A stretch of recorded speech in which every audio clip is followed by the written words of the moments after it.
খ্রিস্টীয় শ্রদ্ধাভাজন এবং প্রিয়জনেরা, আমরা সাধারণতঃ 21তম রবিবারে রয়েছি। আজকের পাঠগুলো আমাদের শিক্ষা দেয় আমরা জীবনে বিভিন্ন সময়ে বিভিন্নভাবে বিভিন্ন কারণে বিভিন্ন মানুষের দ্বারা আমন্ত্রিত নিমন্ত্রিত বা ডাক পাই বা আহ্বান পেয়ে থাকি, কিন্তু সবসময় সব দরজাগুলো কি আমাদের জন্য খোলা থাকে? অনেক সময় থাকে না।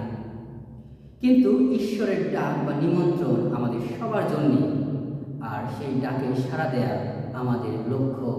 কিন্তু অনেক সময় আমরা তা পেরে উঠি না, কারণ সেই ডাকে সাড়া দিতে আমাদের একান্তভাবে বা ব্যক্তিগতভাবে বা সম্পূর্ণভাবে যিশুর কাছে, ঈশ্বরের কাছে আসতে হয়।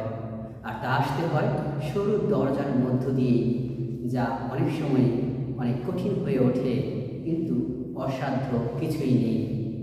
আমরা প্রথম পাঠে দেখি প্রবক্তা ঈশাইয়া, তিনি বলেছেন যে ঈশ্বর আমাদের সবাইকে ডাকেন, তিনি আমাদের সকলকে একত্রিত করতে চান, তার মহিমা যেন সবাই দেখতে পায়, তার যেন সবাই গৌরব করতে পারে, আর তিনি তার অলৌকিক নিদর্শন দেখাবেন। কিন্তু মনে রাখতে হবে, এই সরু দরজা দিয়ে প্রবেশ করা বা ঈশ্বরের রাজ্যে প্রবেশ করা অত সহজ নয়। কারণ আমরা মনে করি যে ঈশ্বরের রাজ্য আমাদের সংসার সমাজ আমাদের থেকে ছোট, কিন্তু না, ঈশ্বরের রাজ্য আমাদের চিন্তাধারার চেয়ে অনেক বড়। আর তার জন্য আমাদের প্রয়োজন আত্মত্যাগের। আর যদি তা করতে পারি, ঈশ্বর আমাদের দায়িত্ব দিবেন। আমরা কি সেই দায়িত্ব গ্রহণ করতে প্রস্তুত?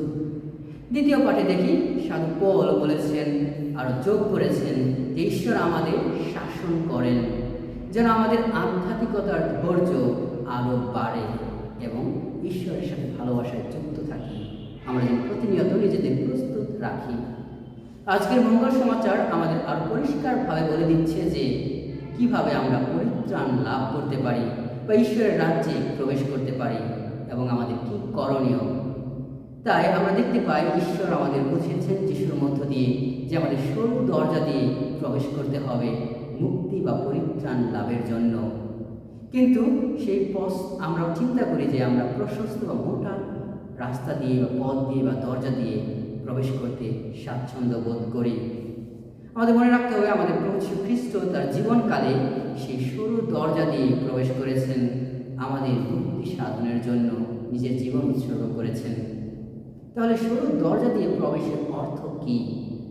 তার অর্থ হলো সঠিক সময়ে সঠিক সিদ্ধান্ত বা সঠিক দিকটা নির্বাচন বা বাছাই করা, ঈশ্বরকে জানা ও তার সম্পর্কে আরও অনেক বোঝা এবং তাকে সম্পূর্ণভাবে অনুসরণ করা আমাদের সমস্ত কিছু দিয়ে। আমরা কি সেই মোটা বা প্রশস্ত দরজা দিয়ে প্রবেশ করতে চাই, যার মধ্যে রয়েছে আমাদের জাগতিকতা, পাপ প্রলোভন, স্বার্থপরতা, ব্যক্তিগত অর্জন? নাকি আমরা যিশুর অনুসারী হতে চাই এবং সেই কঠিন দরজা, সরু দরজা দিয়ে প্রবেশ করতে চাই, যেখানে রয়েছে আত্মত্যাগ, আধ্যাত্মিকতা, নম্রতা, উদারতা, ভালোবাসা? আমাদের সামনে দুটি দরজাই খোলা আছে, সরু এবং প্রশস্ত। আমাদের সেখান থেকে নির্বাচন করতে হবে আমরা কোনটা চাই, আমরা কোন ধরনের খ্রিস্টান। আমরা কি যিশুকে অনুসরণ করে আমাদের ভালো এবং মন্দ, সুসময় এবং দুঃসময়ে, নাকি শুধু আমরা সেই আমাদের ভালো যখন লাগে তখনই ঈশ্বরের কাছে আসি, যখনই আমাদের কোনো কিছুর প্রয়োজন তখনই আসি? যিশু কিন্তু আমাদের বলেছেন আমরা যেন খ্রিস্ট জায়গায় আসি, তাকে ফলো করি, অনুসরণ করি, কারণ তিনি বলেছেন আমরা যেন তার শরণার্থে আমরা ঈশ্বরের বন্দনা করি, ঈশ্বরের কাছে আসি। তাই মনে রাখতে হবে, আজ আমাদের জন্য সেই সরু দরজা খোলা আছে, আগামীকাল সেই দরজা খোলা থাকবে কিনা তা অনিশ্চিত। তাই আমরা সবাই চেষ্টা করি যে সরু দরজা এখন খোলা আছে, সেই সুযোগটা আমরা নিতে চাই এবং ঈশ্বরের দরজা দিয়ে প্রবেশ করি এবং ঈশ্বরের বন্দনা করি। ঈশ্বর আমাদের প্রত্যেককে সে আশীর্বাদ দান করি।